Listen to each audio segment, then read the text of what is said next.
all of you for being here, and especially at this particular hour of the day, and under these particular weather conditions that we have right now, which we of course have had an abundance of in recent days. And I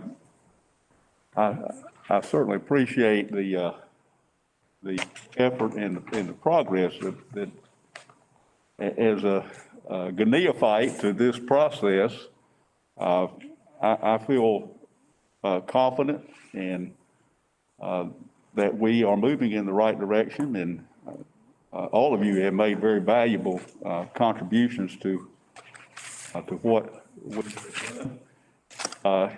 It's okay. I'd like to begin with just a brief prayer. Gracious God, we thank you for this day. We thank you, Lord, for looking after us and for looking over each of us individually, our families. And Lord, we ask your guidance, not only your blessings, but your guidance in this process as we do the best that we can for our children. We pray this in Jesus' name. Amen. Amen. To my recollection, we should begin with 3430 School Improvement Plan. And I inquired just a few minutes ago, and I got some nodding of heads, so I think we're on track there.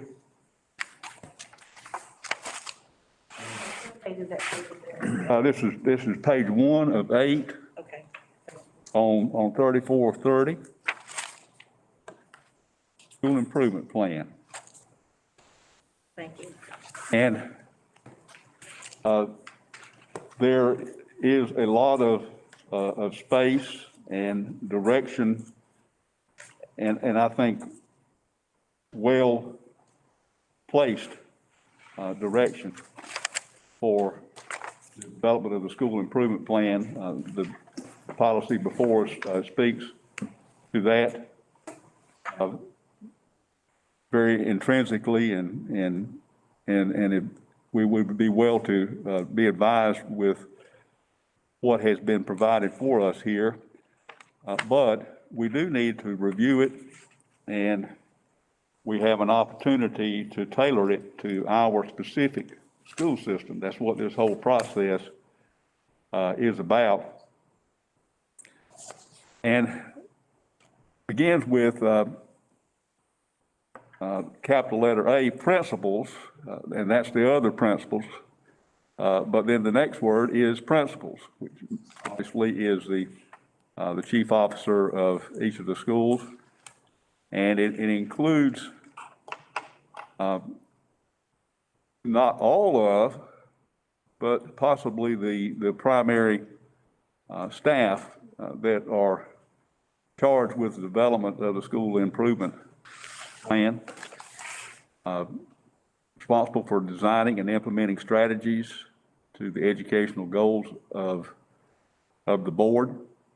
And then it goes on to speak of the other areas that are offered an opportunity for input of the school community, including parents, students, and representatives from businesses and other agencies. So, Mr. Chairman, Dr. Williamson, has our team from the system reviewed the total school improvement policy? Yes. Mr. Chairman, we may.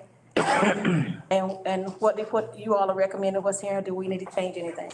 I don't right now foresee any changes. This really has not changed much at all. It just reflects the new laws as far as the language. It talks about the same things that we've required over the past 2 years as far as guidance that the law provides, such as having a consistent team at the school level that has representation from everybody, but also a parent involved. It speaks, of course, to making sure that we have meetings that are convenient, that it's a public document. And so that document is on our website as suggested. We do have the components of here, as far as like the school safety plan. Aaron collects part of the pieces that are required, and then the rest are embedded in the school improvement plan because of course, pieces having to be part of the session. and also PBIS and all those things are incorporated. So everything in here currently is what we are doing, but we're using NC Star as the platform. That may be the only suggestion that we may want to say that it's done in NC Star, but otherwise, in here, everything is followed by the law as far as what the guidance is. So there's nothing that we veer from currently or that's different from what we're doing at this point. And I do think we add the NC Star since that is the platform. We do. Okay. Mr. Gentry, I just have a question. We got a lot of folks, I think, listening. Could we find out who is actually listening that would have input? Could Right. just identify yourself so we would know Does anyone have any input on the call? who they are, just mainly right now who they are. Tell us who you are. Jason Suggs. Billy Joe. Karen Brooks Floyd.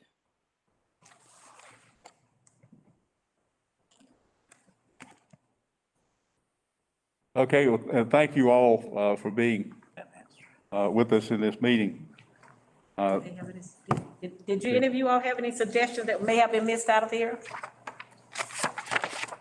Mr. Robert? Any suggestions that left off? Ms. Brenda's asking. Any recommendations?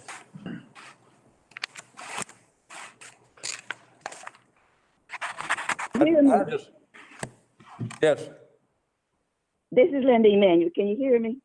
yes. Hear you, Doc.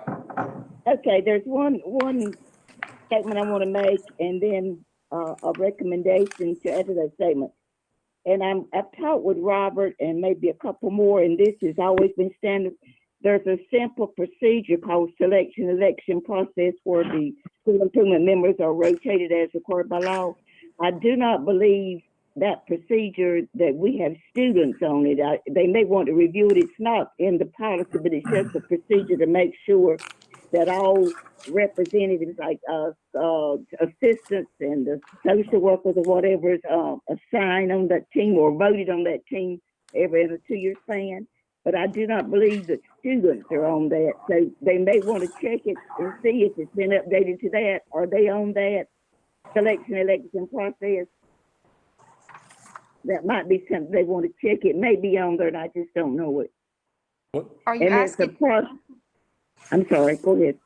are you asking if students can be on the team or if No, that's ma'am. part in No, this ma'am. plan? Uh, I couldn't ma'am. hear, I'm No, ma'am. sorry. Doc, make sure I'm right. How are they selected? No, ma'am. Let me restate it. You have a document in the past that it said to the school, it simplifies everything. It's called the selection and election process, and it uses the law as the criteria. And what it does, it tells like the principal's always on the team, then on a 2-year basis, so-and-so rotates and they vote, blah, blah, blah, blah. But I don't believe there is a student representative on that selection election process unless you guys have updated it. That's what the schools use. If Sandra on the call, she knows what I'm talking about. And Robert, you do too. We talked about this. Yes. What Dr. Emanuel is referring to is that we used to have a document before we were flooded out that was called the selection and election process. Basically, it was just a document. It was a procedure document that basically said that all members of the team, other than the principal, had to be elected onto the team. And it basically spelled out that each member had to rotate off that are after 2 years. Because I don't think that is spelled out in is it spelled out in this now? I think that's what she's worried about is that correct, Dr. Emanuel? Yeah, it's to make sure that all factions are represented, like support people and all, and it's rotating the basis. In other words, once you get on the school improvement team, you don't stay on there till you die. It should be a And rotation that's what I basis. think, on a rotation, I think you couldn't stay on but 2 years. And then you had to rotate off, and we had a document. And I'm just gonna be honest, everybody before the first flood did not use Google Drive, did not use Dropbox. I thought it was in my Dropbox. It is not in my Dropbox, and I looked.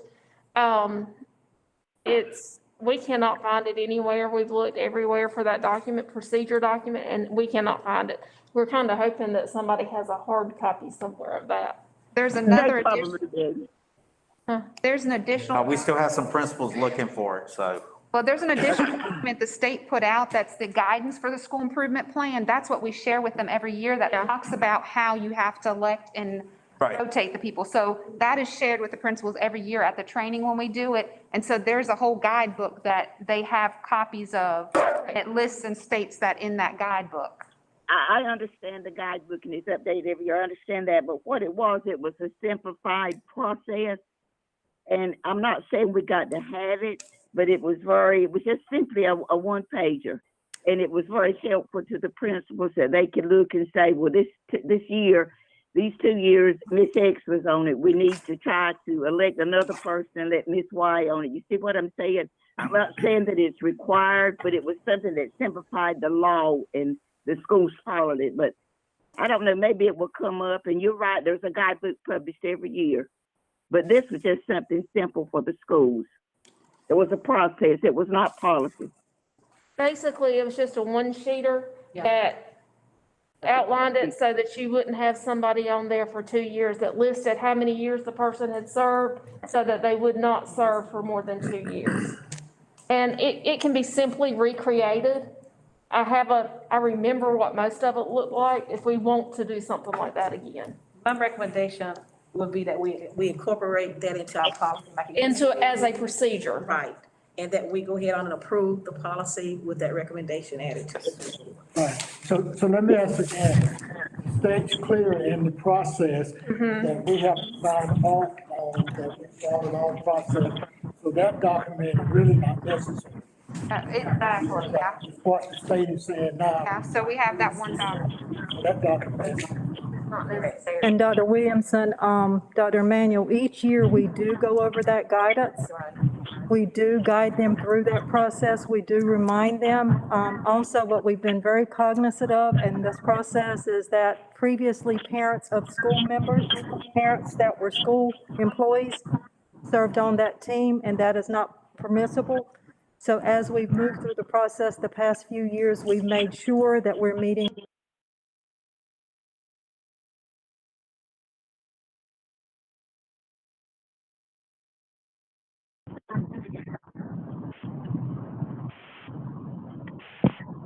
Can I interrupt just a second? This is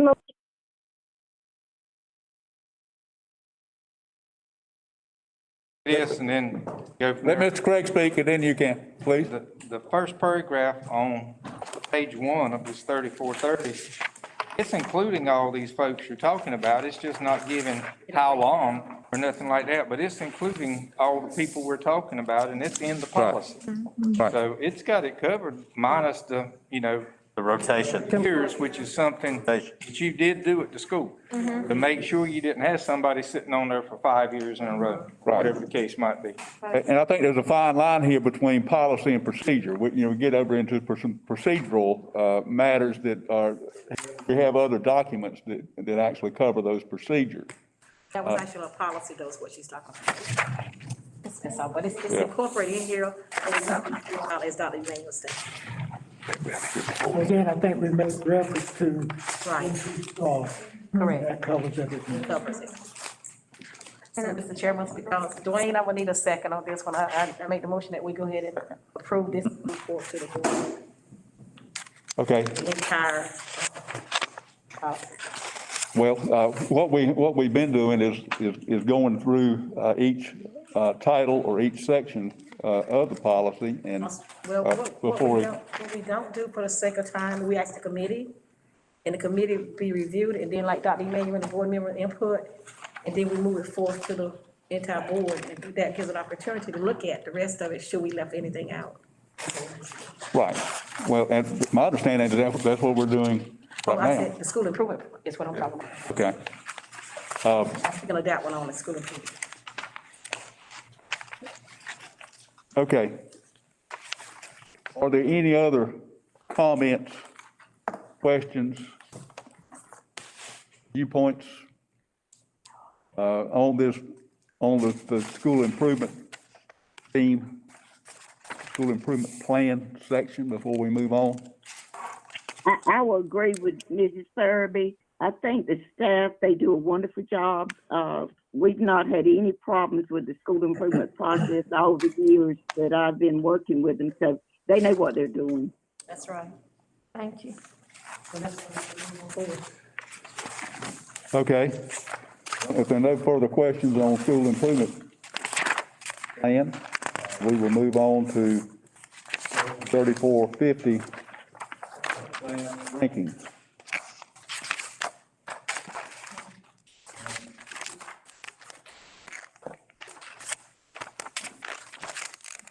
Thirty-one. 31, 34, 31. Resolution. entry. Oh, I'm sorry, conflict resolution.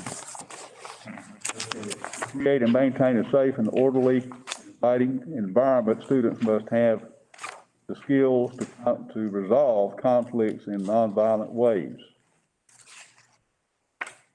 Now, somebody update me here.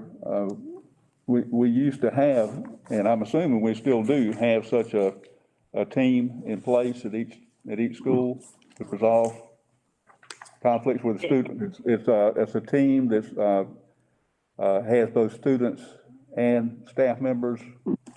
That's in the safety part of their plan. Safe schools part.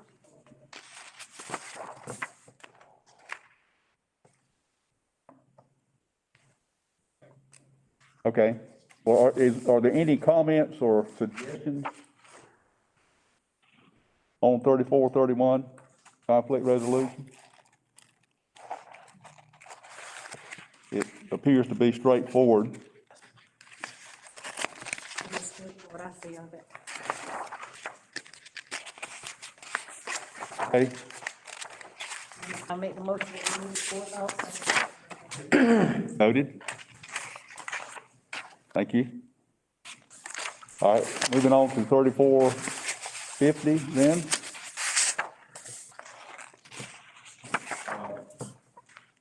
Begins with class rankings or one method of measuring academic performance. The board also recognizes other means of evaluating student achievement, including grade point average, courses completed, the rigorous tests of the curriculum, results of tests, assessments, and recommendation letters. I had a question about the process, a general question.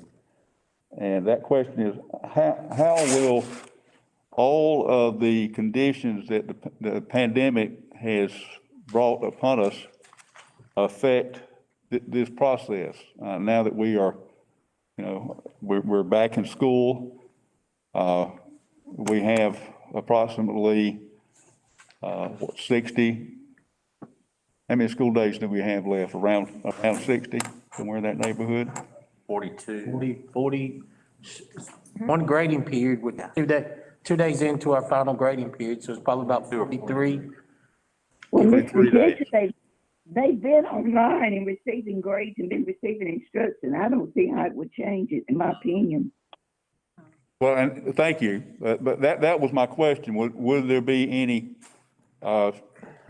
differentiation or any other factors involved in the process out of the usual or normal way of According to what, process? Ms. Karen Bullock Ford has here, it says it's been revised. The revisions to the policy includes updates to the legal records. And y'all got verified, okay.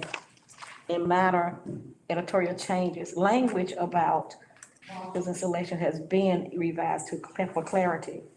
And she says, she goes further to say, please review it carefully. So in talking to several principals the past couple of weeks, I have not heard anything that's gonna change this references from what we have right here. But I do recommend, however, that if Superintendent Williamson do hear of anything from the principals in reference to it, that he do get back with us, because this policy is just the policy section, so I do recommend that we go ahead and move forth with this revision. Pursuant to what Ms. Brookford has here.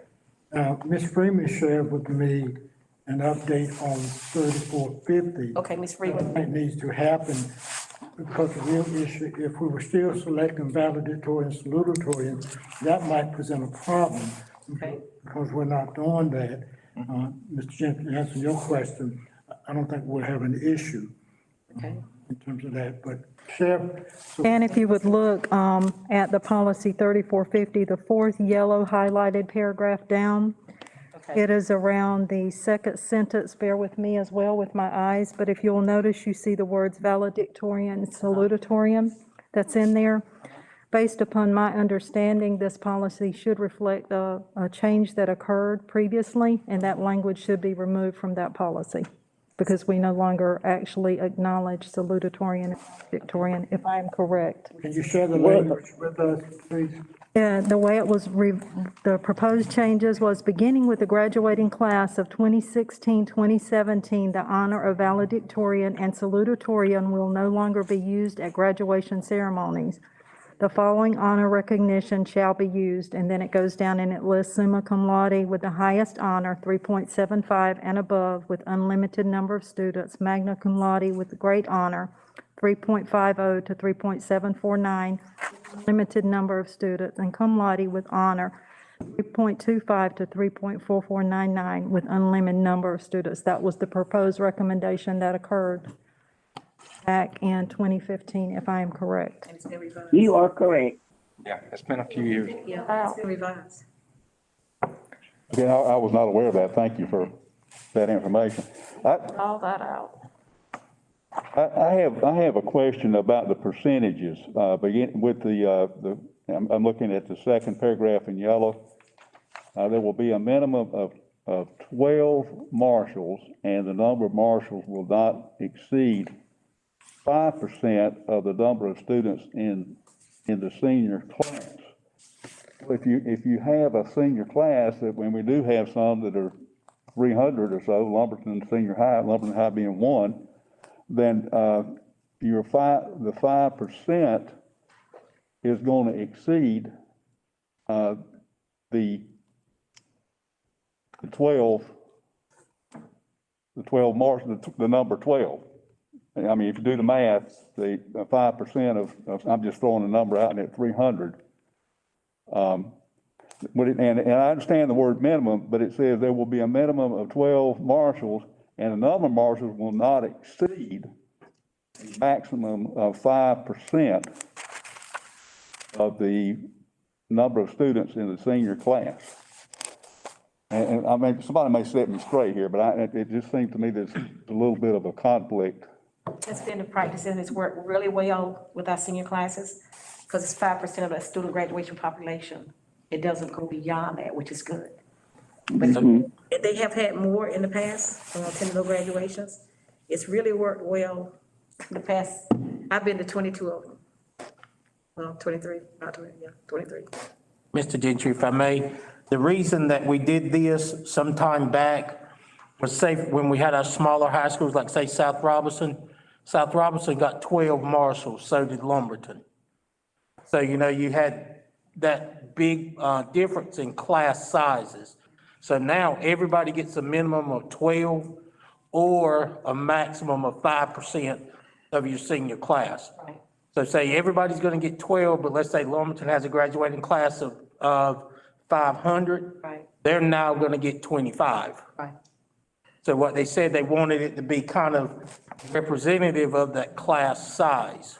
Like early college with a class of 56 does not need 12 marshals. Right. So, 2 or 3. It is that minimum, but do they get the 12?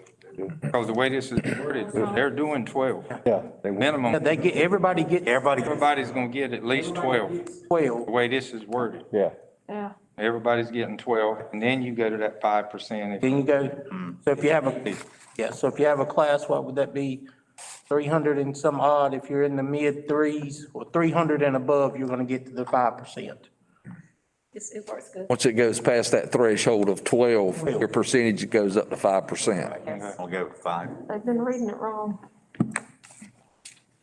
And Mr. Gentry, if I may add, and I know this is in here, but sometimes I think it gets confused. The magna cum laude and all of that at the end, and the marshals and all of that, it's the end of the third 9 weeks. It's nothing with the fourth 9 weeks. It's not half mid-semester. It's the third 9 weeks. It's in here, and I know we stuck to that, but it's very important that we make sure people understand Thank you. that's the cutoff. Thank you. And that's in here as policy. Thank you. Because that has, people have questions That's sometime, correct. well, the last 9 weeks, my child brought this up. That's correct. That's fine, but you can't use it for any of these Right. rankings or marshals or Right. anything like that. That's correct. Right. Okay. Any other questions? 3450? Consider, move it forward, Mr. Chairman. Okay. All right, 3460, graduation requirements.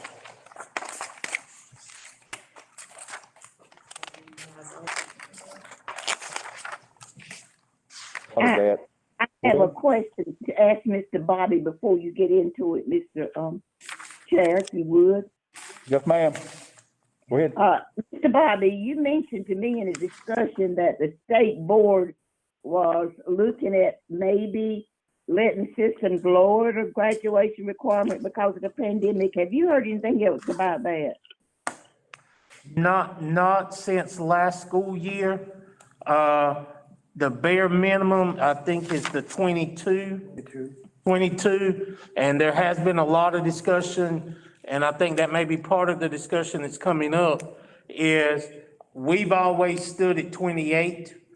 Yes, And I sir. know some districts are discussing, and a lot of districts are at 28, discussing where do they want to fall in that 22 plus. Okay, that was all I had to say. As this has also been revised, so we do need to take a good look at this one. I have a question at the bottom of the page, actually, very last sentence. The students also have the opportunity to meet course unit requirements without completing the regular period of classroom instruction by demonstration of mastery. That kind of falls in line, my mind, with what we have going on right now. Again, the word we keep using, the pandemic situation. And I don't believe that the intent is to short circuit the policy, but is providing an alternative. Bobby, you're nodding your head. Can you speak to that? Mr. Gentry, this, I believe that statement is making reference to credit by demonstrated mastery.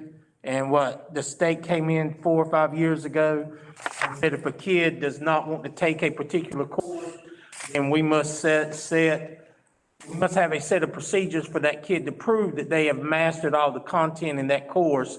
And if they pretty much jump through those hurdles, one is a standardized test, one is part of it is standardized test, project, and some other work, then that child can get credit by demonstrating the mastery that way, as opposed to taking the course. That is managed by DPI and the State Board of Education. Bobby, Jennifer, they create the assessment. They create the assessment, that's important. The school system that we're not creating an assessment to award that credit. So all that is managed by the State Board and DPI. Yeah. Could this policy factor into our current situation? In our current situation, it would be the child would have to come to us and say, and I'll use Math 1 since there is an EOC there, a child could come to us and say, well, I don't want to take Math 1. I want to go through the demonstrated mastery. We're going to give them the EOC. They have to have a threshold that they score. Once they get high enough, then they can complete the other steps underneath there. And once they complete those successfully, then we're going to award credit for that. This is a preempting process. Yes, Okay, not a retro. yes. That's like when we were in college, you could comp out of a course, take a test. Mr. Chairman, if Mr. Bobby or some of them would read where it says revised for the graduation requirements, because I do know there's some parents listening. If they could read all of that, it's at the front of the page. In front of the book. Where it says revised. You see what I'm talking about, Mr. Rowland?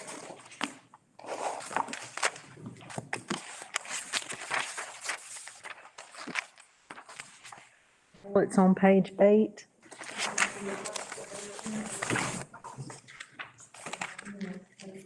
Yes, page 8. The revision bullets.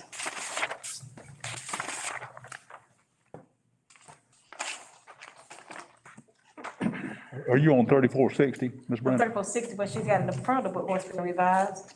Okay.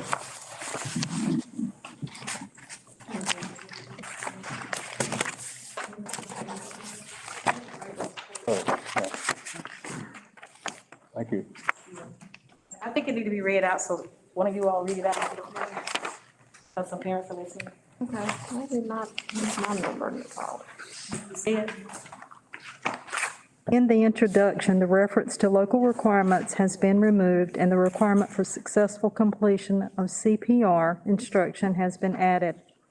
Section A has been revised to add acknowledgement that students can earn high school credit, 1, for college courses completed, certain high school courses completed while in middle school, and 3, by demonstrated mastery, statements resolving any inconsistency between the board policy and state board graduation requirements, given the recent pace changes and the update the course requirement. In section B, information regarding the use of EOCs and calculating a student's final grade has been removed. The information has been moved to policy 3410, testing and assessment program. A new subsection C6 has been added to address diploma endorsements. The policy includes other revisions throughout, as well as updates to the legal references and cross-references. There's a lot that's underneath there, but that's the portion of this article that she gave us. That's been revised. And some of this is gonna show, but it does make references to what has come out and what's been added, amended, in other words.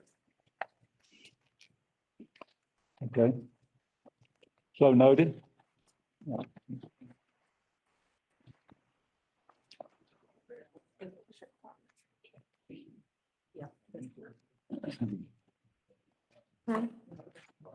Mr. Gentry, if I may, talk about the revisiting of the 22 and the 28 credits. I'm not sure if we made a decision because that is the state versus what our local recommendations have been, has been 28 credits. So I think in the past, Bobby, as you said, district has previously used the 28 course credits along also in the occupational study, course of study, is that correct? Yes, it's my understanding, our practice has been forever that we would use 28 credits in order for a child to graduate. That's absolutely correct. And we all know the history of that came about because of block scheduling. But we might want to consider the language of 4 less than the max, whatever the max is. If we ever move from block scheduling, the requirement is still the 4 less than max. And Mr. Gentry, if I may, I think one of the things when we were having our discussion, if we look under local requirements, those sections are blank. I think it would be beneficial because our current policy doesn't have it, is actually put numbers there. And then that way, if a parent has a question, we know where we're asking for more than the state is asking for. The intent of that, as we all realized, was that you had students that were not scoring well on the SAT, ACT, because they didn't have to take the math. To do that in that junior year, and so to kind of force kids in upper level courses, that's how that language came about, 4 less than the max, which now they get quality points, so it really shouldn't be an issue. A lot of the language I've used in the past is 4 less than the max, whatever that is. But you do want to challenge kids now to take those upper level classes, especially since they can get dual credit, transfer credit for it. Now there's some value in that, like, you know. So what is the recommendation, Mr. Bobby, the team? Just stick with the 28. Yes. But to clearly put it here, Okay. because like I said, our old policy does not have any numbers in it. So we're kind of in a limbo truly, because I don't think our policy says 28. And the default piece would be the principal by statute and law can grade and place. They can determine, look at a lot of different options. Occupational students obviously reduce. So there's an out default piece in it anyway. And there is also an additional piece that we would like to bring to everyone's attention, and that is with the new social studies standards that have been adopted. And we have asked Mr. Drew if he would share some information with us about that. Thank you.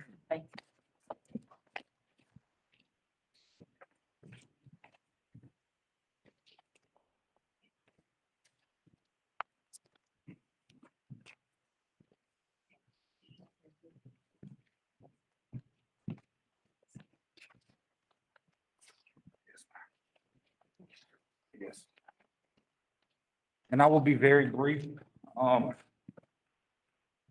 Before we go into the requirements and the changes, 2019 and 2020, decided to include a new course within the social studies strand called economics and finance. What they essentially did was they removed the economics portion from the current civics and economics class, and they created a new course called personal finance and economics. What that did was that made a civics class, which now includes North Carolina civic literacy. So to combat that, without having 5 courses, they reduced the American History 1 and the American History 2 back down to 1 U.S. history course, so that we still stuck with the 4 graduation requirements. If you look from 2015 to 2019, these were the 4 requirements. Now, here's where it gets a little bit tricky. This year's freshman class will take world history and have a choice of taking the old civics and economics or the new civics course. They will also have the choice of taking an American History 1, an American History 2, or the new American History, United States History course, as well as the Economics and Personal Finance course. They will be required to take the Economics and Personal Finance course, but they will have a choice. Now, after this year's freshman class, next year's freshman class and beyond will be required to take world history, civic literacy, American history, and economics and personal finance. And then we will move forward, go forth with that. I think that's awesome. Was somebody asked, and help Mr. Drew answer this question, my question. Mr. Drew, or somebody can help him with the answer if you need to. Can one certification cover all those areas you just spit out? So what you Teacher say? certification. One teacher certification, can one teacher certification teach all of these courses? Yes, what'll happen is the economics and personal finance will be added to the 912 social studies certified strand. We do have current courses right now through the economics and personal finance for North Carolina that teachers can take. We've encouraged principals to ask teachers to take these courses so that they can learn this material. Eventually, principals will have to select teachers to teach these courses, so they will need to go take these classes with the North Carolina Economics Council. But yes, they will be asked, and this will go into their strand. I've encouraged them to get some background information, take professional development on this course, because they will be certified to teach it. Well, that was my concern. Will we have, at this present stance, our teachers be ready to teach this? Will they be certified? You know how that goes about the certification and what they can teach. Yes, ma'am. I have teachers right now in the cohorts with the North Carolina Council for Economic Education that are taking the course currently that will be ready to teach this course. We also vetted with the principals that this course will be offered as a senior level course. So with confidence, this course will initially not be offered until possibly the 2023-24 school year, when this year's coming freshmen will become seniors. So we do have some time to get the teachers certified, but yes, it is a pressing matter, and I'm pushing it currently. Thank you. Where it says the American History 1 and 2 option here, can a freshman this year take the CP 1 and 2, like offered at RCC, and meet the graduation requirements rather than the AM or the American History 1 and 2, and meet the graduation requirements, get the CP credit? That's currently not in the DPI requirement sheet. Now, it's also not in there with the AP course substitutions, but as we get further along, they're gonna end up pretty much they're gonna have to talk about that and have a conversation. And the reason I'm asking is I have a freshman child that rather than taking AP, I'd rather her take CP and get the college credit for it and get the GPA boost for the CP, and rather than having to take it later. Do you and I'm speaking as a parent now and an educator, that would just make sense to me to be able to do that. If the trend follows, I have confidence that yes, that will occur. To me, that would just make sense. Maybe that's a conversation starter. I do know that they was talking it on the floor during this time in the economics and personal finance. We had it when I was in high school, but then somehow it got taken away. Wyman Stossendine was my teacher, the late Wyman Stossendine. When did you graduate? I'm not that old. I'm 39 and holding. But long story short, Years ago. lifelong learning for everybody. So I'm thankful to see that they have added into mandatory. That's good.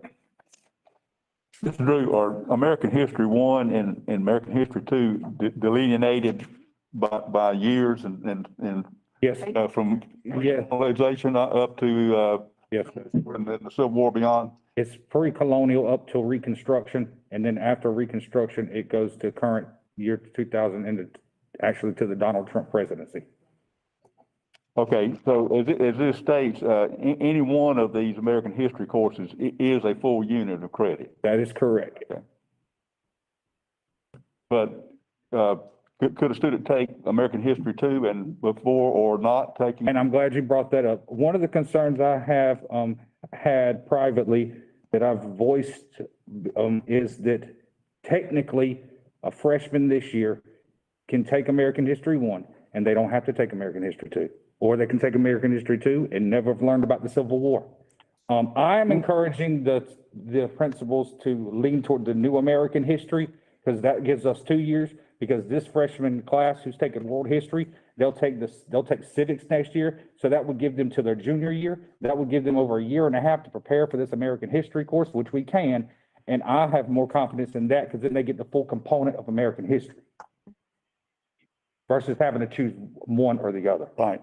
That sounds like the ideal sequence. And Yes, sir. I think back, that's the way it was many years ago. Yes, sir. That was written in stone. That was the way you did it. Yes, sir. World history, then I taught ELPS, but I did too. back in the day when it was ELPS. I know there's gonna be some challenges for US history because I've been watching the trend in other states that's taking place for lawsuits and things. But this will be where our local people will monitor the type books and teaching that takes place for our students. You know what I'm talking about. Yes, ma'am. And we do have current materials that we utilize that are up to date, that the companies are going to work with us as the new standards come. So they have all the resources and materials and resources. So I'm confident that we will go off without a hitch and everything will go smooth. And then our principals did have input to The this. sequence, yes, sir. We all agree that economic, personal finance, it's senior exit. Yes, sir. And that's required as of this school year, right? Yes, sir. Need to learn how to write that check. A lot of other things. Yes, sir. And Mr. Gentry, if we may, and if Ms. Karen's still on, I know this may be just a timing issue, but if we can talk to the School Board Association to add the 21-22 chart, because that's what kind of threw us off when we started the social studies piece. So really, we should have 3 charts in the book. We should have a chart for the upcoming, for our rising ninth graders. Mr. Bobby, will you repeat it again? I told our board chair to write it down. We Okay, I'll take note. typically, whenever there's a change in the graduation requirements, we add that new chart. And since the social studies check graduation requirements change for that freshman class in 21-22, with the School Board Association will need to add that new chart. It wouldn't be anything we would add, it would be something they would need to take care of. Okay. I made a note. That's part of what we're doing right now is putting our recommendations in order so that can happen. Anything else? Uh, Mr. Chairman, Mr. Gentry? I have a question about the math, and I'm on 3460, the math requirements. It says math 1, math 2, and math 3. And obviously that there are, technical course names that go with those, or I'm thinking there are. Algebra, we used to call it general math, algebra 1, algebra 2, algebra 3, geometry. How was that aligned with specific math instruction, specific math courses? Math 1, math 2, math 3. I mean, there's got to be a corresponding course name for one of the particular types of math in my mind. That is the name. That is the name of the classes. They, Math 1, Math 2. a math 1, math 2, because now the math is integrated. So it's no longer just algebra. It's also including other topics. And so it's just math 1, math 2, math 3. Oh, good. I learned something. I think that's great. I think that's wonderful. Thank you. Is anybody working that want to say anything?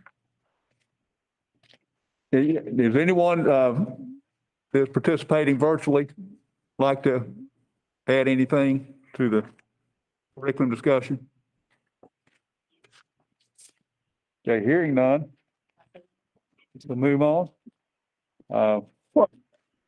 Before you move into, I have a general comment. Are you? Okay, you go moving ahead, Dr. from Manning. this, are you moving from this section totally? Well, if we won't until all questions are answered. So if you have a question, go ahead. Okay, Or comment. I have a question. I have a statement, and then somebody can say you're wrong, you're right, or we've addressed it. Should we not?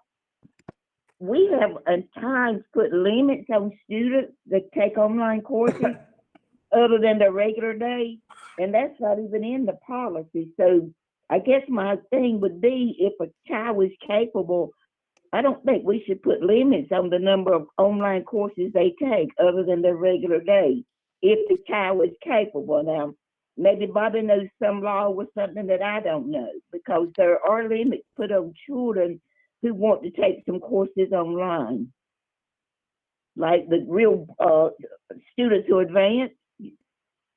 Bobby, you may want, is there something in our policy that says they are limited to 1, 2, or something, or so many hours students can only take? And I'm flipping to it now, Dr. Emmanuel. I'm not aware of anything. I think if a student they want to graduate early and they're capable, I don't have a problem with, and that's a form of acceleration, I guess. But I don't think a principal should limit a kid for wanting to take a couple courses online other than their regular day if they are capable. You see what I'm saying? Maybe, unless there's a policy restricting that someplace. I know that came up a couple of years ago It in regards to what Dr. May was talking about. Right. And then we didn't offer the next time that our students were able to take online at Cumberland County. Right. So I don't know, hadn't heard any other complaints. Well, how can they graduate early if we do not allow that possibility? See, it says in some of the state board policies that kids can graduate early. And I mean, I know they can graduate early by taking 4 loads and be successful, but you may have a kid want to graduate 2.5 years if they're real smart. I guess what I'm saying is, I'm not saying make a policy. I'm just simply saying, is there something in our present policy, to anyone's knowledge, that prohibits a child from taking online courses other than the regular day, like only can take 1? And I remember one time I was told that, well, we're going to let them take 1, we're not going to let them take 2. But I don't think we should hold kids back if they're capable and they can graduate early. Dr. Manuel, go ahead, Dr. Robert. I was going to say, I just put up PSRC online just to make sure. And it says enroll in a 5th course for academic advancement and or early graduation. So I So take they that, could only have 1 course? right, according to this, enroll in a 5th course. So that would be additional course, right? And where are you seeing that, Dr. Roberts? That's, I just typed in PSRC online. That's on our website. And I was just gonna say, I keep going, Says doc is that 5th course. back to your question, Dr. Manuel. Yes, sir. I'm going back to the old school days, and I think part of that's still in effect, that those kinds of decisions were made with I'm gonna call it a committee, made up, of course, the student, the guidance counselor, and the parents, along those lines. And I guess to a degree, or maybe more than a degree, that's still the process. But now the law does allow kids to graduate early. Right. So that was my only concern is, and Ms. Furby's right, we had that instance, we almost, not fight the principal, we had a lot of trouble with the principal. It's just one, and it was a brilliant child that graduated when she was about 14. And we had a lot of trouble with that issue. And the parent challenges, of course, we lost. But I'm just saying that, and Mr. Robert just read that, I didn't even know that was in the policy. But anyway, that was just something I need to clarify for myself. And the conflict is early graduation. Thank you, Dr. E. I got one more concern now, and it might be, you just tell me why, and I won't ask any more questions about that. And years ago, we used to have some local requirements for middle school for promotion. Now, is that in another section, or we just don't do that anymore?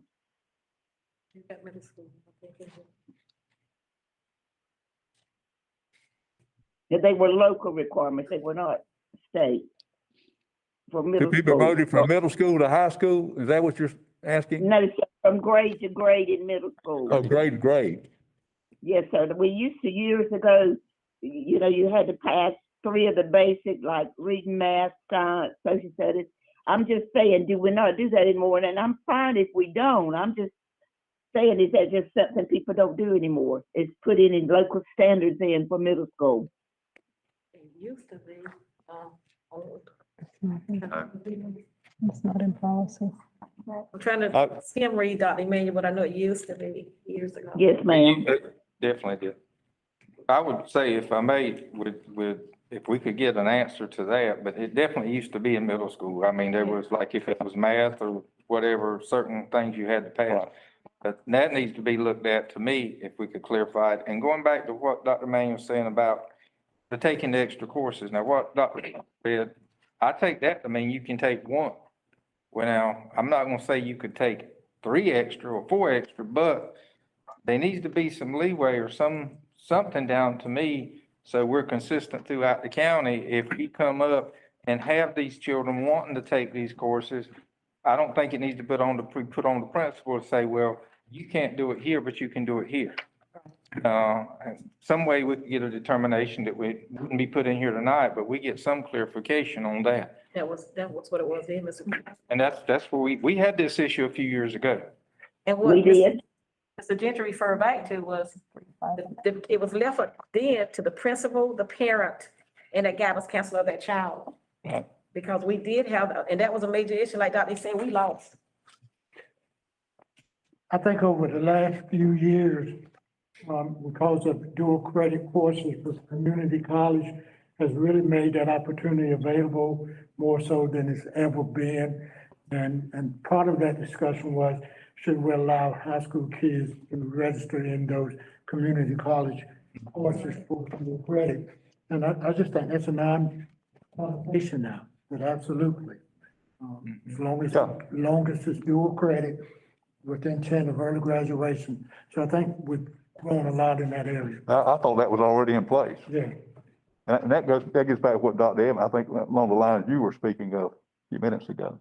Basically, what I was asking, it was not actually dual credit, it was dual credit, is for the social studies piece.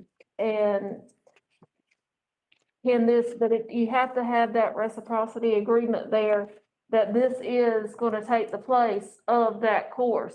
And that agreement is not there yet for those 2 courses. Okay.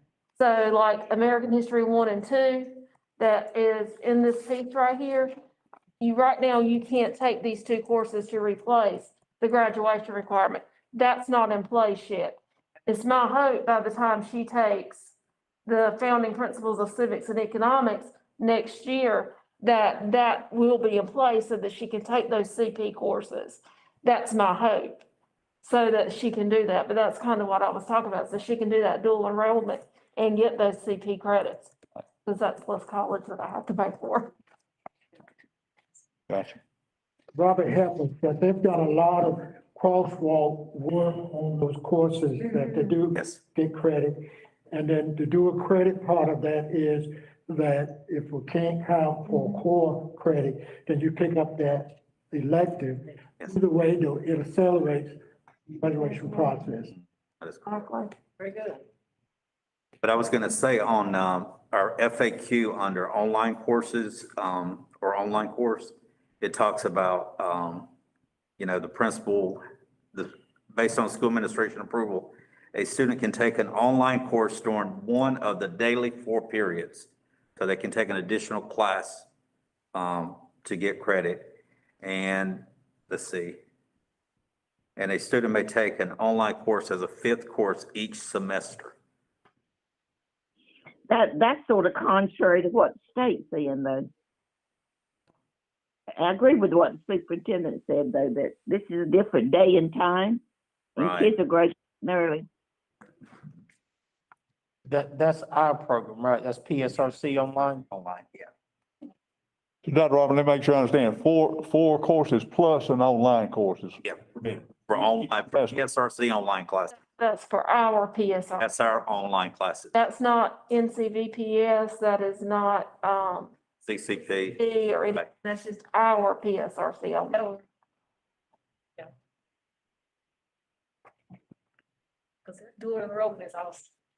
Well, that sounds like a straightforward objective and goal. I mean, I think that's in order. Sounds good. Anything else on section? We're not ready to move yet. What did you decide about the middle school local standards? You're not going to deal with that, or? And I'm fine whatever the group says, because I just know it's not in here anymore. Promotion, we don't see it in here. I don't It's know, not in I here. see it, but I don't see, I didn't see it. Yeah, it's not, Doc. Dr. Manuel, what, I think what you're asking is should we add this into our proposed policy? Is that what you're asking us? Yes, sir, and there might be some reason that someone took it out. I don't know, because I've been gone quite a while, so I have no idea why it was taken out. I don't know. Yes, sir. That's great. Dr. Emanuel, I will add is, one of the issues that I can remember with middle school, you had the child, and I could say any grade, that passed everything. English was one of those that was required, and you might have the 8th grader that had passed everything else, but they failed English. And with part of what we had in place, then that child would be retained. Now, I'm not saying that's the reason it was removed.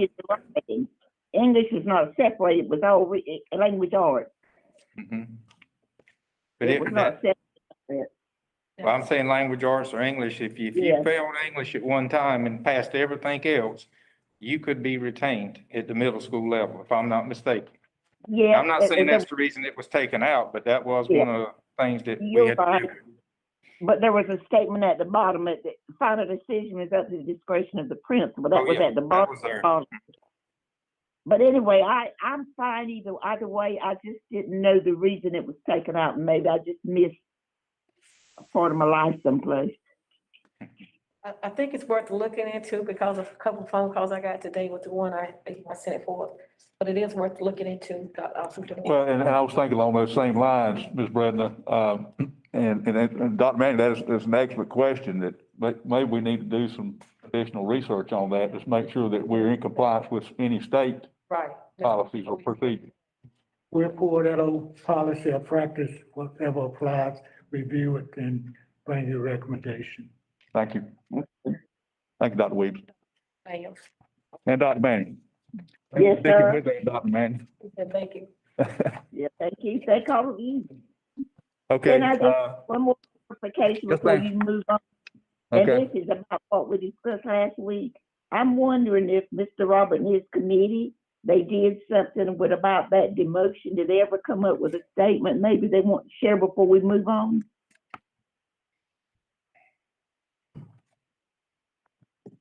Are you there, Mr. Robert? Dr. Yes, I Robert? was, make sure I brought it, yes. Yeah, we had talked about demotion and acceleration, right?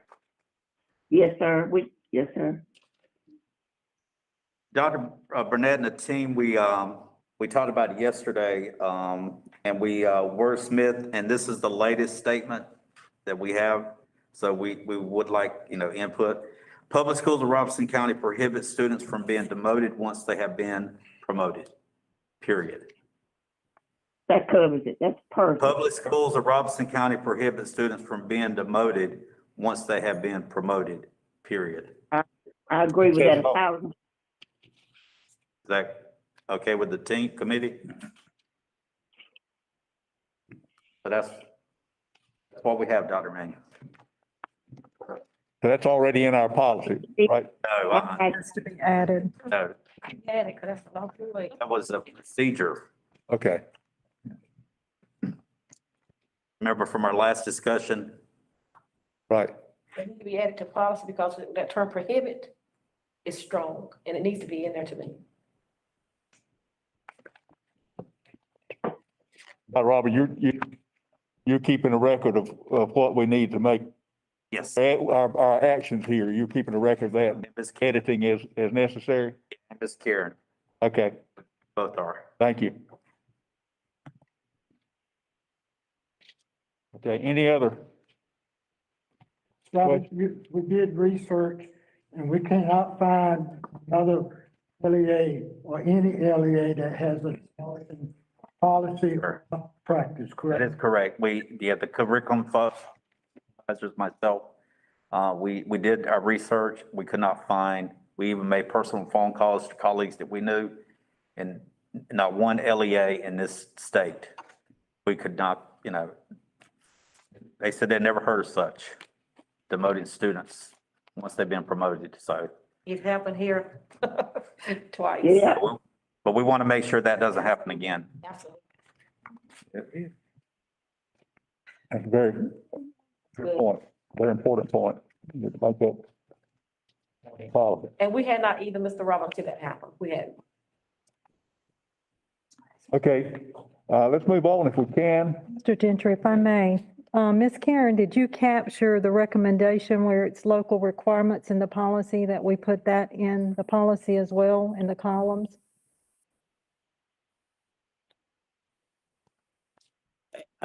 Say that again. Adding local standards. Yes, yes, where it has local requirements, we recommended that we put those local requirements. They're currently blank, and the recommendation was made is that we put those local requirements into those charts. Okay, I didn't get all of them. Okay, we'll share those with you. Okay, I was gonna ask that you do that. We'll do that. Thank you. Thank you. Any other comments? If not, we'll move on to 3470/5, alternative learning.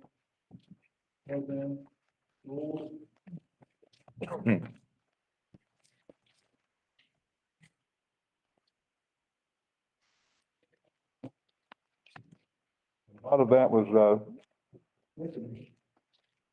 that particular Taken out. page.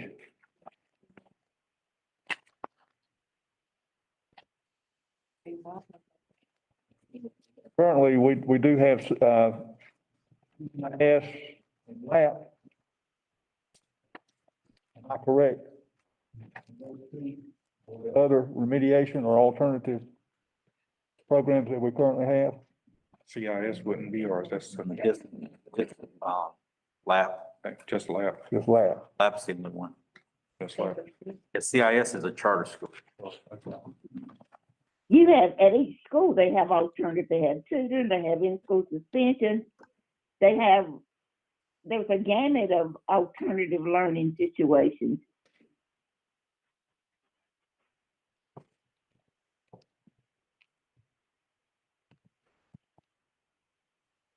That paragraph A, to me is very straightforward in addressing the alternative learning concept and the general process and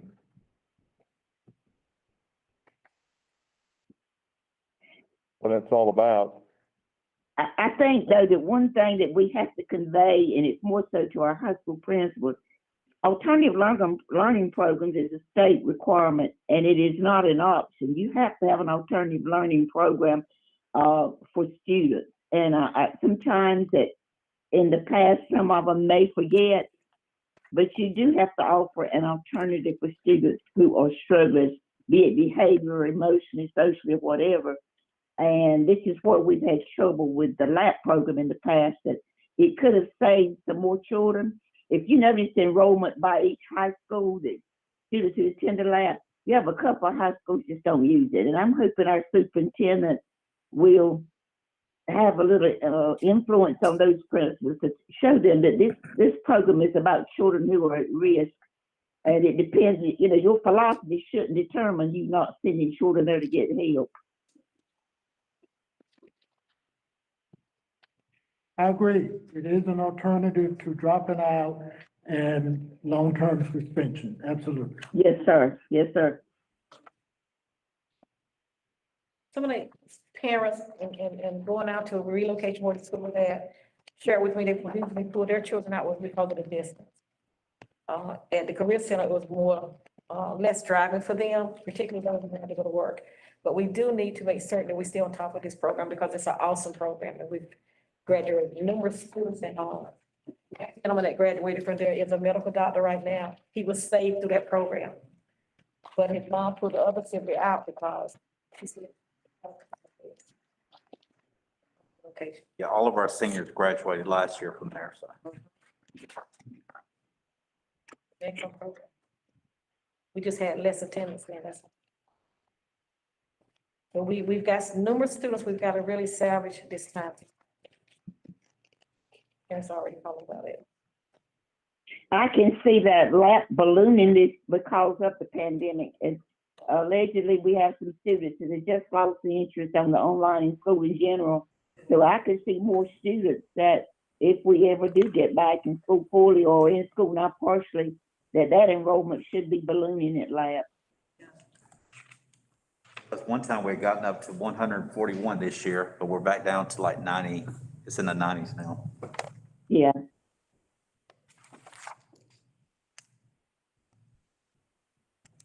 Okay, we're moving on.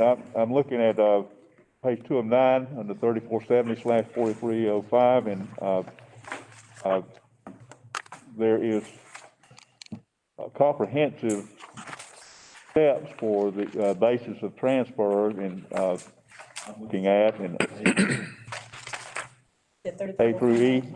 I'm on 3470/4305. And they have a LAP has a manual that follows all these steps, Mr. Gentry. They have their own manual, and it was pulled from state law and state policy. The manual they have to follow. Yes. Right.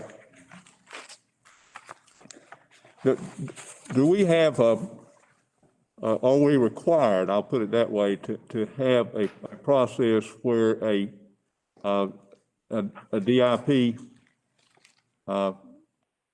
officer inspects and reviews to make sure that we are in compliance with that? That In my tenure, we went through 3 audits. I don't know since I've left if they've had an audit or not. Yes, sir. okay? With the hurricane and the pandemic, we have not had one in the last 4 years. Are we due for one at this point, Yes, sir. including any other unforeseen circumstances? Letter tomorrow saying we're gonna. I know, right? Right. Self-fulfilling prophecy. Letter tomorrow. They Okay, say this policy requires several substantial revisions, so throughout it, which is included in here. okay. I'm looking, Can you look carefully at it? Yes. Okay, I'm just looking at our time here, and we're beginning to run short on time, and we still have a ways to go. And again, moving forward, looking at page 3 of 9, 3470, 205, a bit of the language at the bottom of that page has been crossed out. However, the top of the page, letter F brings up a potentially serious situation when a student has been charged with a felony or with any crime that allegedly endangers safety of others. It goes on. And LAP being open to students who've been suspended for 365 days, that would include, this language would include those students. And I guess what I'm asking, if I'm asking the question is, do we have extra safeguards or extra barriers that, in terms of screening, that student has to comply with or pass before it can be admitted? I would imagine normally, if a weapon's been involved, then you're gonna long-term that kid. Right. And normally, that's the only standard that I'm aware of. I was gonna say, Chairman, Superintendent, there is a committee that goes through each application. And then, of course, Ms. Thompson, was, gracious enough to allow us to have a counselor. So we have a counselor out there that helps go through to make sure that we don't overlook anything. Yeah, but yeah, normally for a weapon, we do not. So really, that's the do-right process. Right. We have to have that in place. And the court system also gives our staff all the information they need, the social worker, the team that the school system have. They work very closely, not only with their student, but with the family also. So, get back to the point of a weapon, if a student has possessed or brandished a weapon of any kind, that does or does not necessarily preclude them from participating in the LAP program, for example. If a weapon was involved in any way. That's covered by one of our other Yeah, policies in regards to that. And that, like Superintendent Wilson said, Yeah. that child cannot come for 360 days to our school system. Right, if they're long. State of North Carolina. Long. Okay. Suspended, they cannot. But we still can provide education, Right, yeah, we can, yeah, them more. whether it's online, yeah. Online, PSRC online courses. Okay, are we ready to move on? Yes. Again, 4305, a lot of the language is stricken there.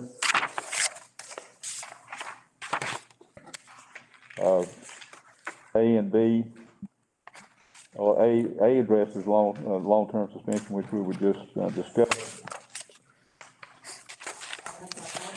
The entire policy regarding it, when I say we're ready to move on. That's what I referred to. Well, Yes. does anyone have any questions about that set of pages? Or moving on to 43, 4770, 4305.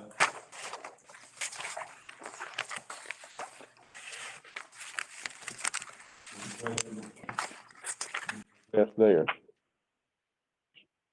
I went over this 3 times and I did not.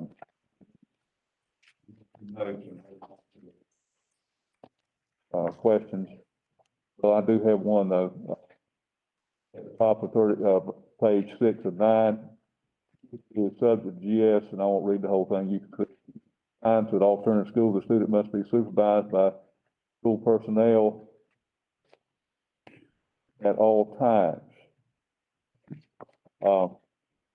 And my question was, and I know and I keep going back to my old days, students with special needs or students that, I'll just leave it at that.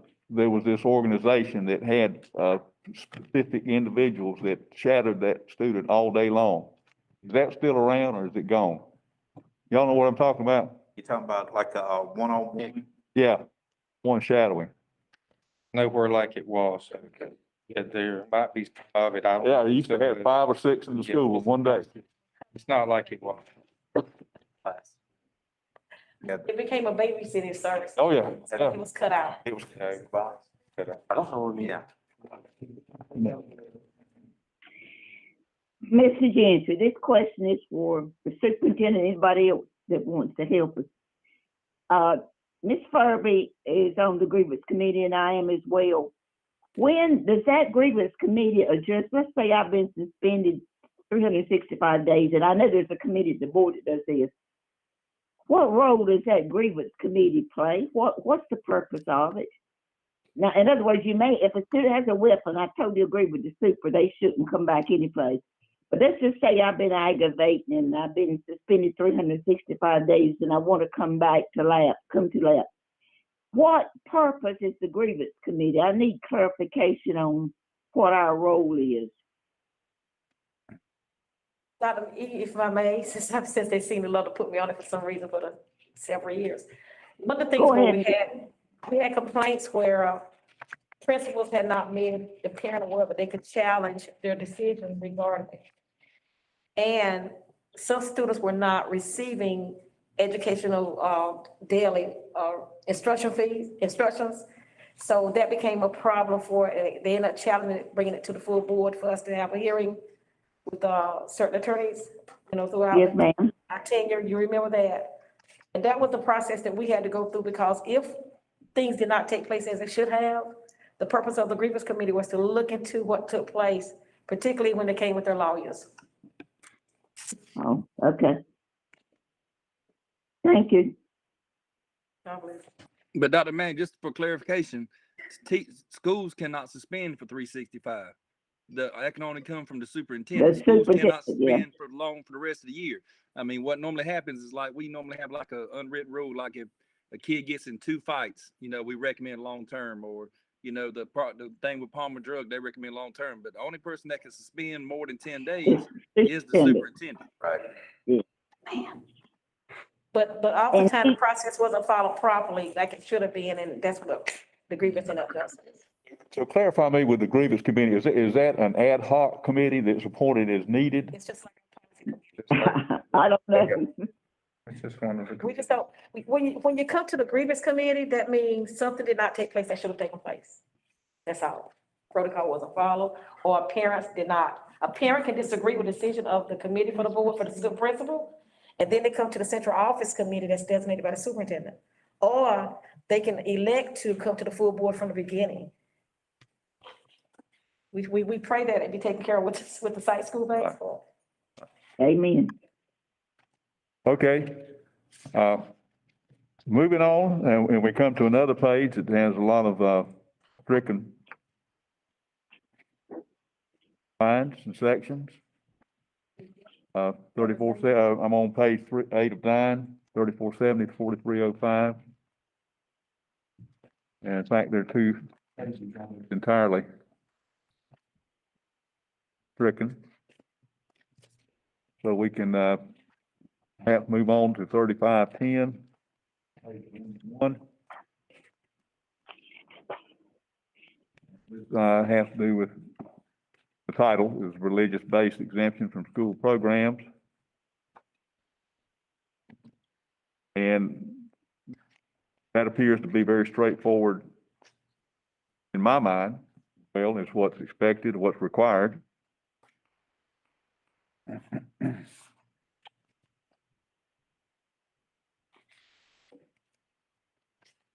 Any comments, questions there? The only update was the terminology in the first paragraph. The first paragraph, Ms. Brenda? Oh, are you talking about the very first sentence? Yes. Okay. Okay, yeah. All right. 3515. In schools. Would I skip one? All right. I thought that was the page that thought that we were on. It was just 3510. Comments on 3510? We did that one. Yeah. Okay. 3515. It was substantially rewritten. Complicated, maybe that. Has the team reviewed this one? 3515?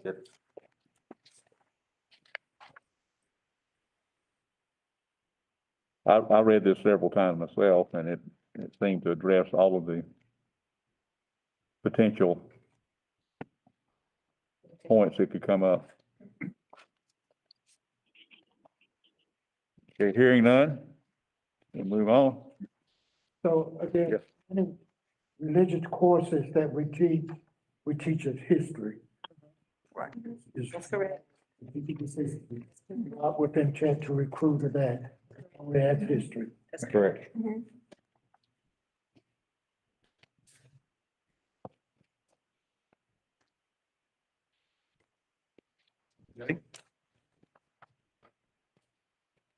Can we move on to 3520 then? Special education programs, rights of students with disabilities. If I may, spoke with Ms. Bernie, EC Director, and he is okay with 3520 with no changes. No changes? Okay. Well, that sounds like, positive recommendation to me. Okay, citizen and character education, 3530.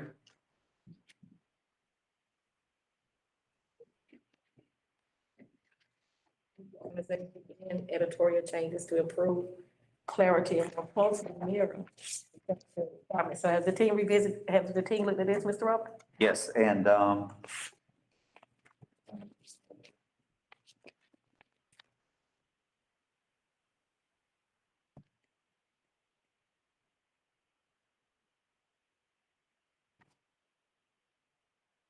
just want to make sure in the 1, 2, 3, highlighting yellow, at the beginning of the school year, each principal, high school, JRTC staff to train students for displaying the North Carolina and United States flag. Because sometimes we forget that, but Mr. Suggs, his job, and that's something we want to make sure that we are doing. What I've noticed, what I can see is readily apparent, i.e. the flags being flown and taken down when they're supposed to be. The schools do an excellent job with that. If you look at paragraph 3, you'll also see the curriculum traits that are not limited to, and it gives a lot of adjective words such as courage, good, judgment. We do create every year a set of character education words, and we put it out there to the schools every week. They use those in the classrooms. They talk about them. They research, look at a word such as integrity.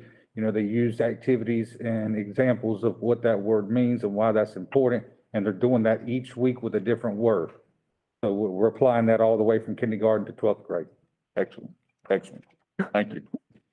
The only problem we've ever had with this and the flag is, if somebody in the community dies, we've had people come by and say, we need you to fly the flag that has mast, but we have to educate them that that's not our decision, even though we respect that community person. That's the only problem we've ever had with the flag in Robertson that I know of.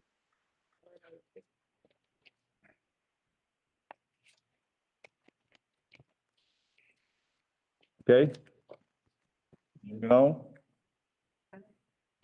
3530, page 2 of 2.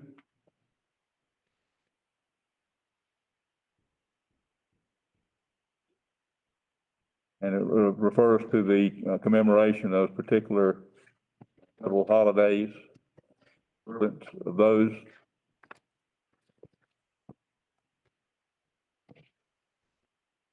Memorial Day, in my recollection, is the only day that that school was not in session. Of those recognized days, is that Am I correct in that assumption? Veterans Day is the only day. Martin Luther King Day, Veterans Day, Veterans Day, Memorial Day. and Martin Luther King Jr. Day. Martin Luther King, okay. Will the team have totally visit everything that falls under the skyline for these calls? 3520. Is there any upgrading that needs to take place in your opinion? Or those of you listening, Yeah.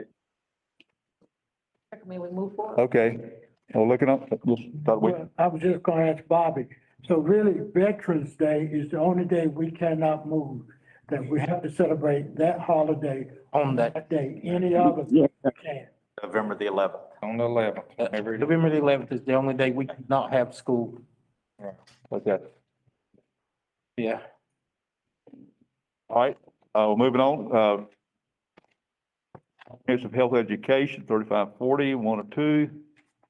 I read it several times, it looked really good to me, comprehensive wise. the thing I say about that, Mr. Chair, bicycle safety, just make a recommendation. The only time that I know that we've ever been written up anything, we had no proof that teachers taught bicycle safety, and it might just have a lesson plan at some grade level where they taught bicycle safety. I guess we just overlooked that year. There is under A, it talks about bicycle safety, instruction on bicycle safety, nutrition. So it might be good if teachers in their lesson plans at maybe some grade level did incorporate bicycle safety. I think that's an excellent observation, because a lot of kids ride bicycles, that's for sure. Yeah, and it's right here in the, what we're supposed to have. Okay, we're getting close to finishing, we can, is everybody good with staying a few more minutes? We're about there. Yeah, go for it. I'm not on the committee, go for it. All right. Okay. 3540, 2. Any questions there? Comments? Okay, none? Move on, Title I program comparability of services. 58307. There are no No changes. changes to that. There are no, So we don't need to discuss. Okay.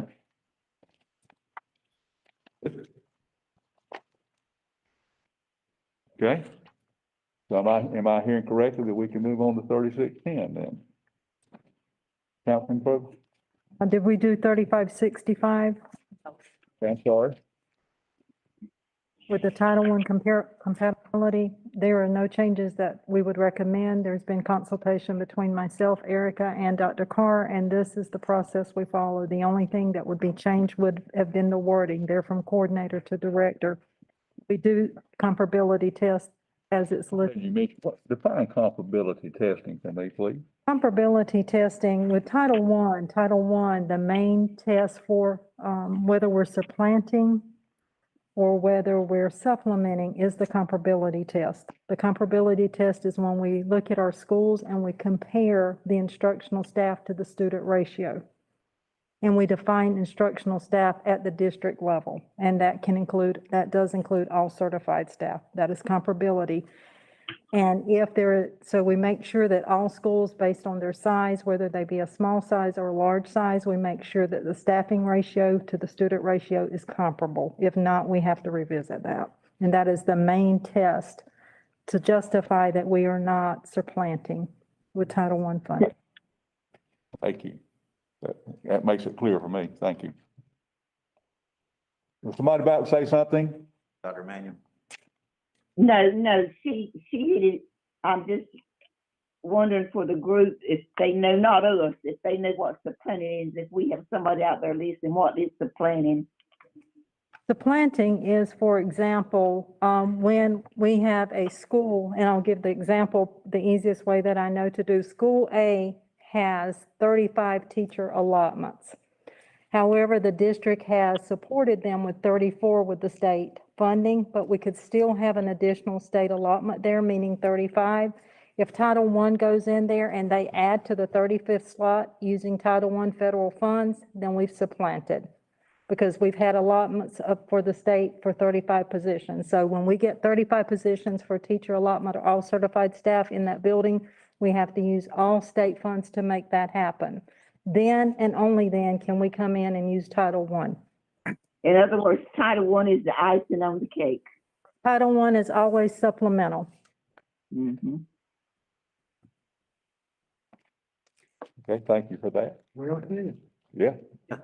Been doing it. Questions after that explanation? Thank you.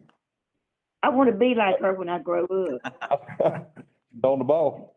Thank you very much, Dr. Emanuel, but I want to be like you, so we'll take that up after the meeting. God bless you, sister. God bless you. We are blessed with knowledgeable people, I tell you, we really are. And I'm learning by leaps and bounds. Appreciate everybody. Okay, can we move on to counseling program 3610? It said that the only thing that's been updated here is the title text and the class reference and the legal experience, reference, that's all. So we can just move that forward. So what were you pointing out there? It says in this policy, it's been updated to the text. The title has been updated. Oh, okay. Child abuse and related third. And the references, cross references, Okay, as well as the legal reference, that's all. okay. Entry, we would like to recommend, after speaking with several counselors, we would like to recommend that if we look at paragraph 2, if you see the language there where it says school guidance counselors, the recommendation to align with the North Carolina Professional School Counselor Standards is that we refer to them as school counselors. I thought we did that 2 years ago. That is the only recommendation after talking with them that they've suggested for this policy. Miss Furber, we sure did. I remember We did that. that 2 years ago. Yes, we did. It should have been in here. So, Ms. Jennifer, are you referring to the second part? Look at paragraph 2, I got ahead of that. Okay, paragraph 2, page 1 of 2, right, wording school guidance counselors, uh-huh. recommending that guidance be stricken from that. In line with the language. And Ms. President, and I may be jumping ahead of you, I'm sorry. Go down to that last sentence in that same paragraph. We say school counselors Yes. there as well. And that I do have that indicated as well. It should be guidance. And then replace with school. Just delete guidance. Say school counsel. School counselors. That was done some, 2 or 3 years ago. Well, we apologize for that, y'all. But the word guide in any other tense or form of the word as it does have, and that paragraph are left like it is. Okay.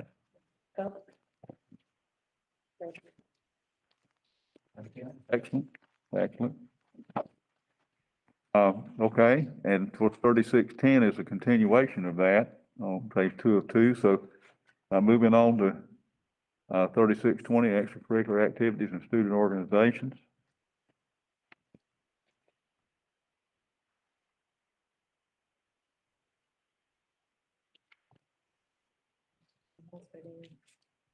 I highlighted and put a big asterisk out beside it. Participation in extracurricular activities, including student organizations and interscholastic athletics, is a privilege, not a right. And I'm not going to go into any situations, but I just personally, I'm just underscoring that personally. I've had encountered some situations in my career where somebody didn't quite think along those lines. The policy, has substantial changes incorporated in it already that's been revised. Does the team have anything else that need to be added? See, most of this was, PSRC added what's in yellow, so. Pretty much. I say we move forward. Okay, I'm good.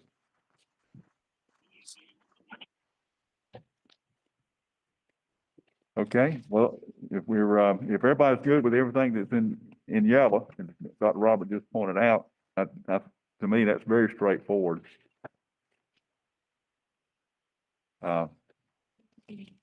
Football, I'm reading this Did we say that sixth graders able to play football? Graders. Grade? Cannot, not according to the state. No, They're not according to the state. I just wanted to make sure. unless they just changed it, they couldn't when Okay, it. but they are eligible to play everything else. Yes, everything but football. Yeah, Right, I'll wait on Jason. thank you, Jake. Can't play. everything except. That's what,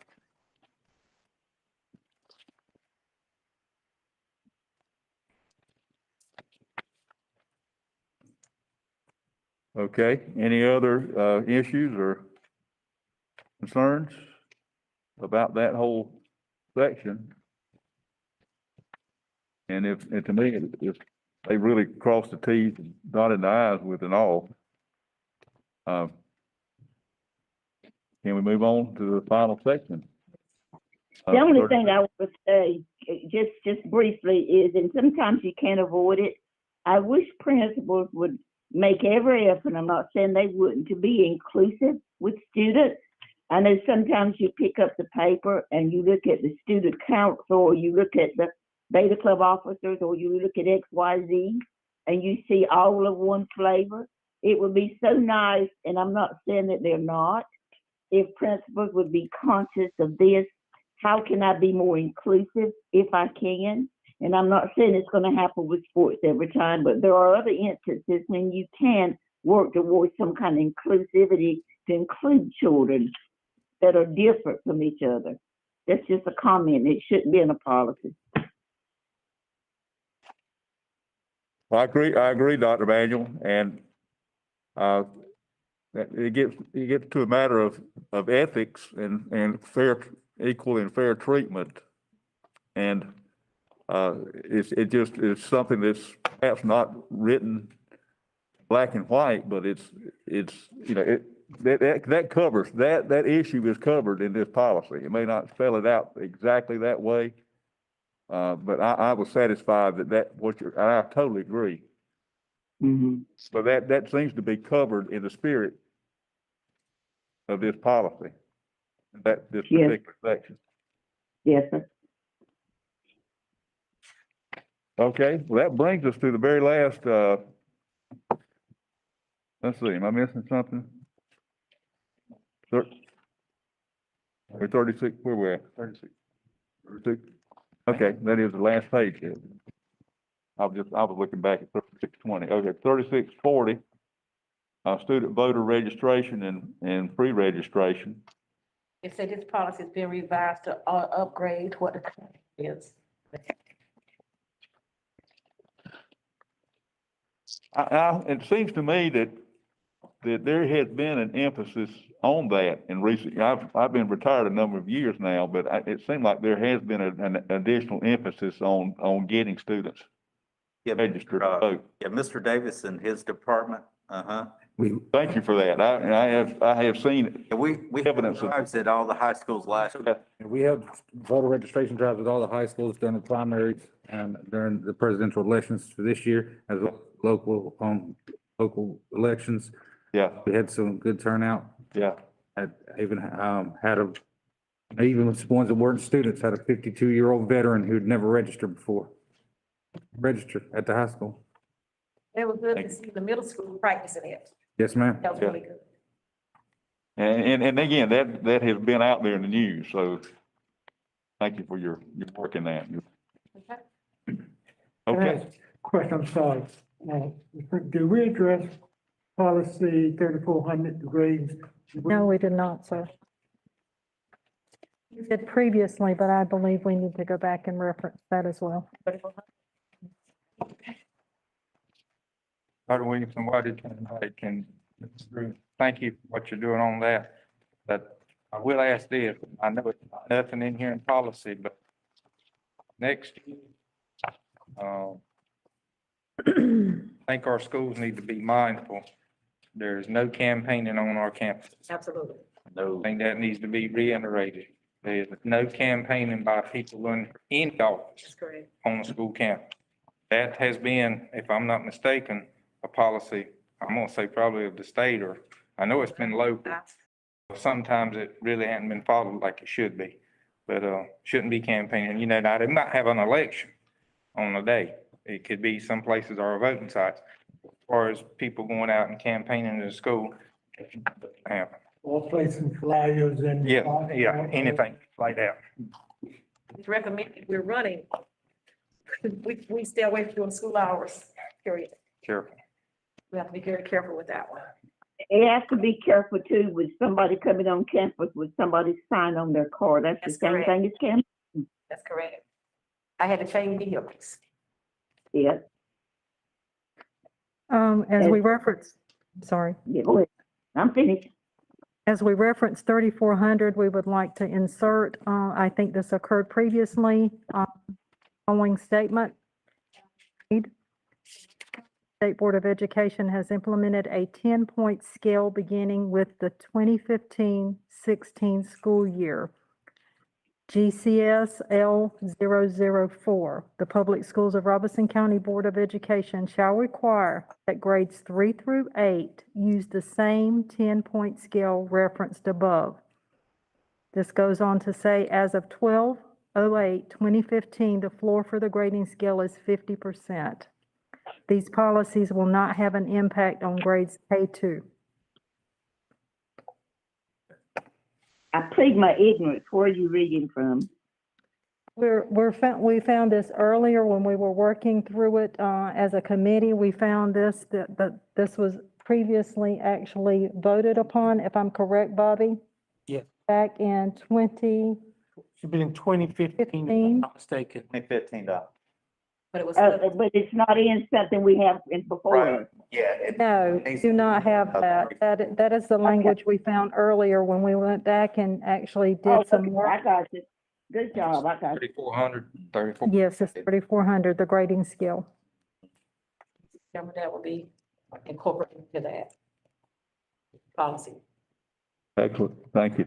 I had a question that I had noted on this section under, and it's almost in the middle of the page where it says, elementary teacher shall keep an individual folder for each child, and it goes on the next sentence, no student shall be graded on less than 5 samples of work within a 9-week marking period unless is in an accelerated high school class of independent study. I was always under the impression that it needed to be more than 5.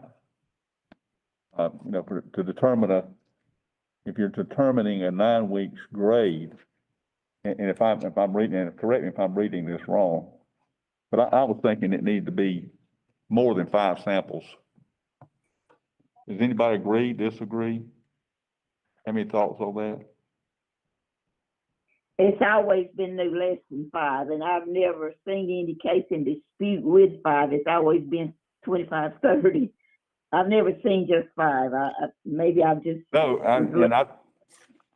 I'm sorry to interrupt, but most of the time, as a teacher, I had, 10 plus samples of work. And I think that was the norm then, and that probably still is. I mean, I'm saying the norm, not, over and above the requirement. It seemed to be fair to the students. It needs to be a fairly high number of samples, 5 is the minimum. But this is PSRC, insert, so we can change that. You want to change to 10, 15, 20? Is anybody else thinking along the lines that I'm thinking? I The can only agree way with. I would change it is if the principals look at this and incorporate their opinion into it, in my opinion. And they can have it by the time we come back to the board. What you say? Correct? My thought I'm was, sure agree with more, yeah. my question is, when you send 5 samples of work, what are we defining here? I mean, is that test scores? Is that reports that you're doing? I hesitate when we're saying you're gonna say 5 or 10, and my samples of work as a teacher might be different from another person's samples of work. And I think we need to kind of, if we change it, but I think you need to keep all that in mind, is what are we defining as these samples of work? Because I was gonna mention just the CTE advanced studies. I mean, they do a portfolio. And that's all they do. They do a portfolio and they do as far as doing tests necessarily don't do that. They just come in at the end, they got to do a project and that portfolio, and that's pretty much all they do. So, I mean, if we go higher than that right there, I mean, like I said, I just keep where it's at and no less than 5. I mean, that way everybody knows you got a certain amount. But most people do a whole lot more than that. You under the assumption that even though you have 5 samples, for each of those samples, you might have 15 pieces. You understand what I mean? They may grade their progress a little bit at the time, but it may be difficult for them they may grade their progress. You have to be at this point at this time, and then at this point at this time. But it may be difficult for them to turn in more than 5 whole pieces and maybe 5 different grades. So for those CTE classes, it may be difficult. Yeah. It just depends. Whereas a math teacher might have 25 or 30 grades, that CTE course may not. Well, and what y'all have just said clears the picture for me in that, the body of evaluation is more now than just giving a test and a grade, and that's progress. So that helps me. Yeah. Can I ask a question just for information on it makes reference to changing the student grade, who has the authority to change that grade? There's always an issue on that. So Bobby, once we finalize grades, we're not going back in and changing that grade.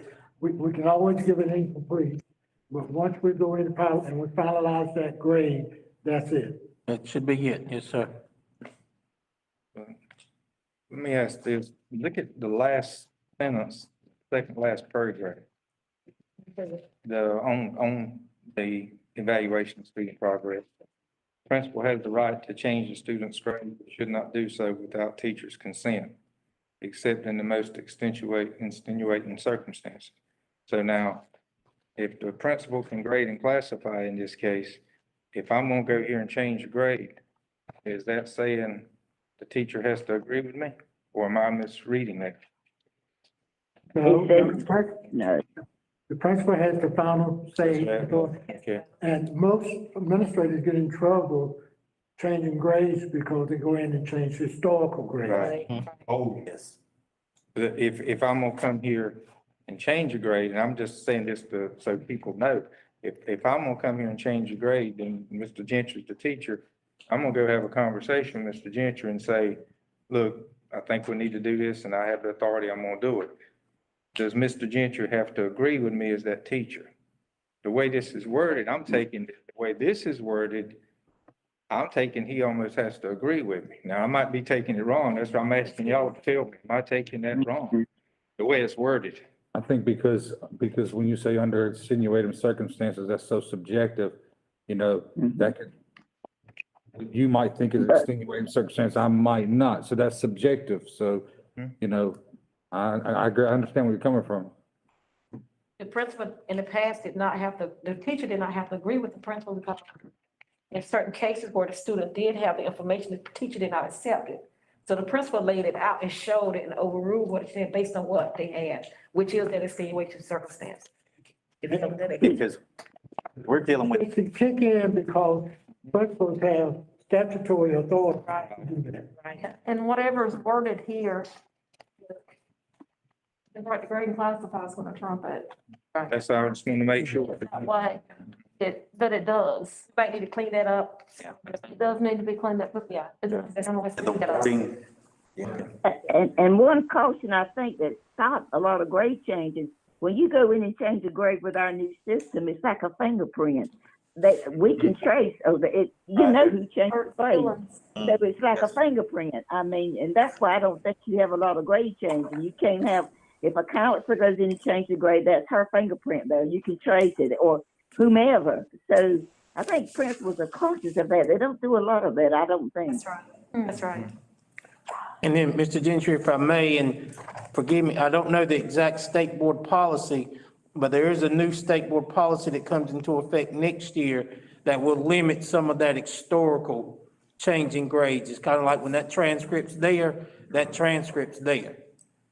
Take some of that authority away from not saying it takes the authority away, but we're not arbitrarily going in changing all of those historical grades. And in 3,400, we were referencing that compared to some districts around us in terms of the grading scale. And what we observed is like at the elementary level, we don't have in here what the grading scale looks like for our students. And what they placed in there is grades K2, and they went in and they put 4 equals above grade level, 3 on grade level, 2 below grade level, 1 well below, and not assessed. And so the question is would we like to add that into this policy so that grading skill will be reflective of what I read earlier? Is that on our report card, that 432, whatever, is that what's on our report card? Yes, ma'am, it is. So that links itself to the standards-based grading that is a practice for us. So that is our practice, it's just not in our policy. Yes. It used to be in the policy that, But Yes, it certainly is. we need to have it in the policy. yes. We think it would help clarify I do. with that, so we will recommend that we add that too, and we'll share that with Ms. Karen. Please, thank you. Could we, and we didn't define the language there. Dr. Robert, did you write down something there? I'm talking about what our original consideration was, what Mr. Craig brought up. The principal has the right to change the grade. That's statute, At that last sentence. that's state statute. Yeah, you talking about the last sentence? Yes. Yeah. The committee will look at it in wordsmith. Yeah, we want to make sure everybody's in agreement. But we can share that with you once we. Okay, so you're gonna come up with language and share back, is that what you're saying? Okay, It's actually defined with clarity in the general statute. But that's state statute. okay. All right, thank you. Any other questions, comments? Well, if not, thank you for all of your input and for being here and being willing to stay this extra time. I think we've come a long ways, and again, thank you. The chairman, you're going to present it at the next board meeting. Need to put that on the agenda? Yes, sir, that's my thinking. Yes. This will be the first reading for this. This will be the first reading. This will be the meeting, right? It'll be the first reading. Yeah, Yeah. that'd Well, be fine. these are amendments, these are all amendments